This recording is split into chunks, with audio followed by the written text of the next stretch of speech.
పురాణమిత్యేవ న సాధు సర్వం తథాపి కావ్యం నవమిత్యవద్యం సంతః పరిక్ష్యాన్యతరద్భజంతే మూఢః పరప్రత్యయనేయ బుద్ధి. ఇది మహాకవి కాళిదాసు చెప్పినటువంటి శ్లోకం. మాళవికాగ్నిమిత్రం అనే నాటకంలో ఆయన చెప్పారు. దీని భావం ఏమిటంటే, ప్రాచీనమైనదంతా కూడా మంచిదేమీ కాదు, గొప్పదేమీ కాదు. అలాగే క్రొత్తదంతా కూడా చెడుదేం కాదు అన్నమాట. అంటే ఆయన కావ్యపరంగా చెప్పాడు.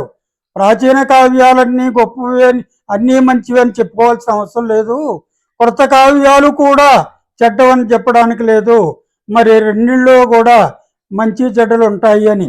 అందుకని సత్పురుషులు ఏం చేస్తారు, సంతః పరీక్ష అన్యతరద్భజంతే, మంచి చెడులను బాగా బేరీజు వేసుకొని ఏది మంచిదో ఏది చెడ్డదో నిర్ణయించుకొని సత్పురుషులు నిర్ణయిస్తారన్నమాట. మూఢః పరప్రత్యయనేయ బుద్ధి. ఈ మూర్ఖులు ఉన్నారే, వాళ్ళు ఇతరులు ఏదైనా మంచిదన్నట్లయితే దాని మార్గంలోనే ఆ మార్గంలోనే నడుస్తారు. కాబట్టి మంచి చెడులను బాగా పరీక్షించి నిర్ణయించుకోవాలి.